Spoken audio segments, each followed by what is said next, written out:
জন্মদাতা পিতা, কি তুমি বলছো পিতা যে তোমার পিতৃ আদেশ আমরা পালন করবো না? কেন করবো না পিতা? ষোলো পুত্র হোক, সত্যি সত্যি তোরা যদি তোমার পিতা বলে মনে করিস পিতৃ আদেশ পালন করবি, তাহলে আমার কঠোর আদেশ তোমরা পালন করবি কি করবি না? ওগো আমার জন্মদাতা পিতা, আমরা পালন করবো পিতা, আমরা কথা দিচ্ছি, আমরা বচন দেখি। ষোলো পুত্র তাহলে আমি কথা দিয়েছ, বচন দিয়েছ, তাহলে পিতৃ আজ্ঞা পালন করো। বলো বলে পিতৃকে বলো কি আমার আজ্ঞা? ষোলো পুত্রগণ, এই দেখো এই দেখো তোমাদের পালন কিনি বা তাকে তোমরা হত্যা করো।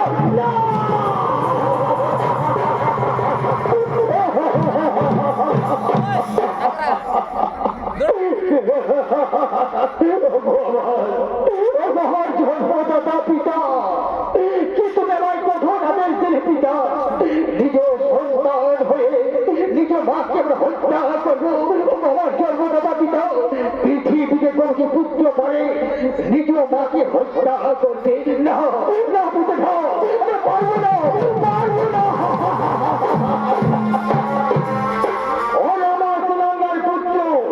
তোমরা তোমার কথা দিয়েছ, বচন দিয়েছ, মানে পিতৃ আদেশকে পালন করবি না।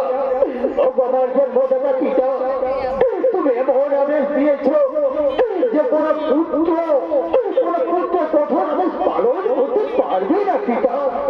আমরা আমাদের জন্ম দেয়নি মাকে, আমরা গর্ভধারী মাকে আমরা হত্যা করতে পারবো না পিতা। চুপ করো, সুখ বরফুল আমার সুস্থ, আমার অবাধ্য হয়েছ। তোমরা যদি তোমাদের গর্ভধারী মাকে না হত্যা করো, তাহলে আমি তোমাদের কথা জন্ম দেবো।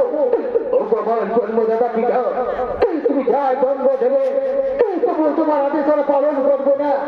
আরে পুত্রগণ, আরে পুত্রগণ, তোরা কি কথা বলছিস পুত্র?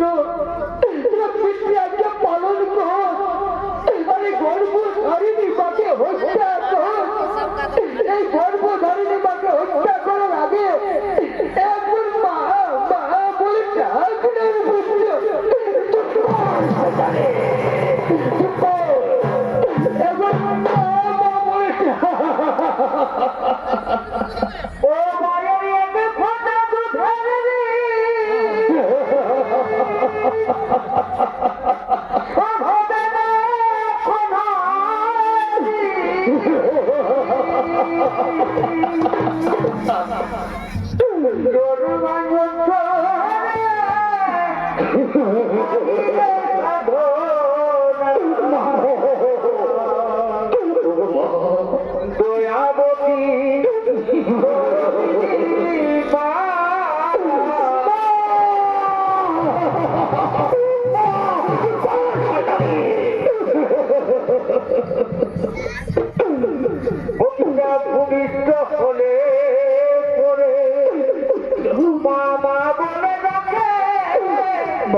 এই কথা কি মনে থাকে?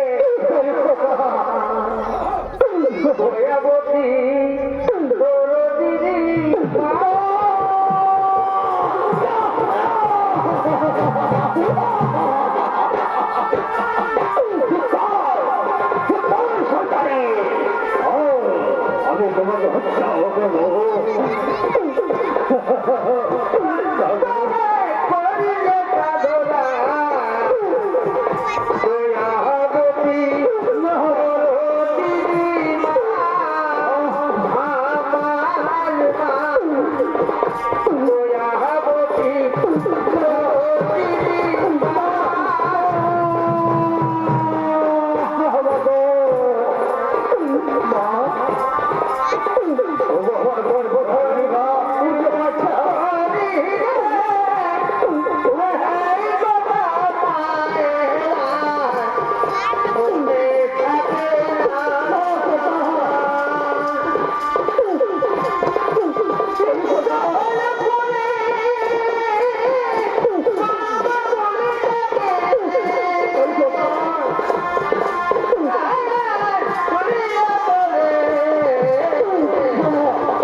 রামচন্দ্র যেমন পিতৃ আদেশ পালন করার জন্য 14 বছর গিয়েছিল বনবাসী পিতা, সেরকম আমাদের গর্ভধারিণী মায়ের জীবন রক্ষার জন্য আমরা চলে যাবো বনবাসী পিতা।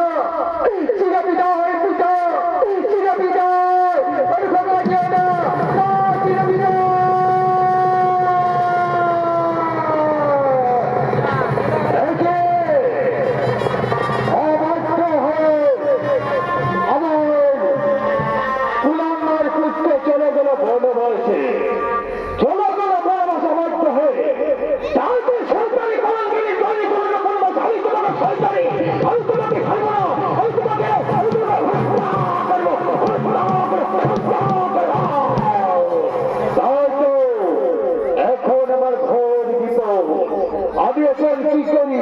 কার কাছে যায়, কোথায় গেলে শান্তি পায়। কিন্তু হ্যাঁ হ্যাঁ আমার মনে পড়েছে, আমার আরেক পুত্র রয়েছে পরশুরাম, সে তো গুরুকুলে অস্ত্র শিক্ষা দিতে পারদর্শী। তাই তো একজন পরশুরাম বলেছিল, ওগো পিতা, যেদিন তুমি বিপদে পড়বে সেদিন আমায় স্মরণ করবে, আমি বিপদ থেকে তোমার উদ্ধার করবো। কিন্তু আমার তো ঘোর বিপদ, ঘোর বিপদ। হ্যাঁ হ্যাঁ তাই তোমার পুত্রকে ডাকতে হবে। ওরে পরশুরাম!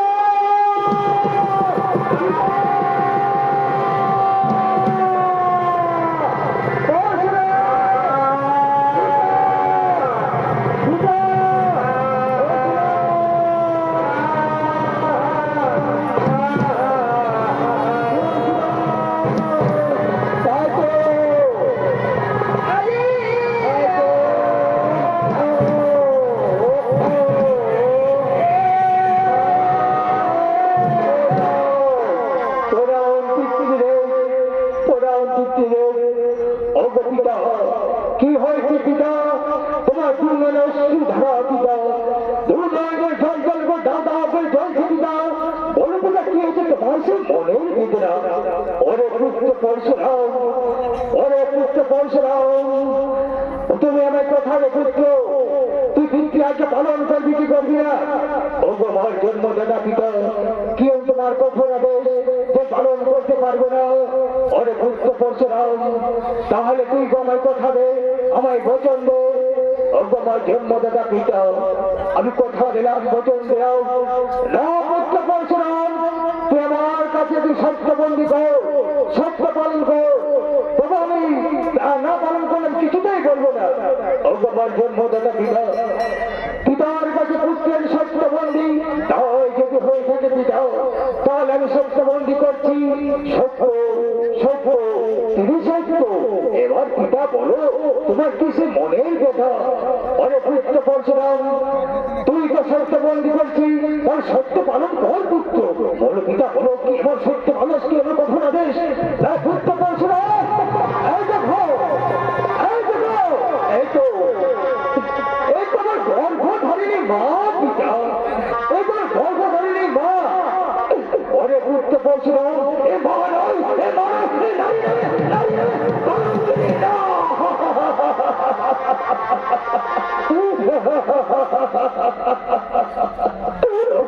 জন্মদাতা পিতা, মায়ের নামে এবার মিথ্যা অপবাদ দিও না পিতা, মিথ্যা কলঙ্ক বানিয়ে না পিতা। তুমি যখন পিতা পিতা সর্বপিতা ধর্ম, সেমনি আমার গর্ভ ধরেনি মা পিতা, মায়ের নামে কলঙ্ক বানিও না। ওই পুত্র পরশুরাম, ওই পুত্র পরশুরাম, তুমি আমার কোনো লঙ্ঘন করছো, এই কলঙ্কটি নারীকে তুই হত্যা কর, হত্যা কর।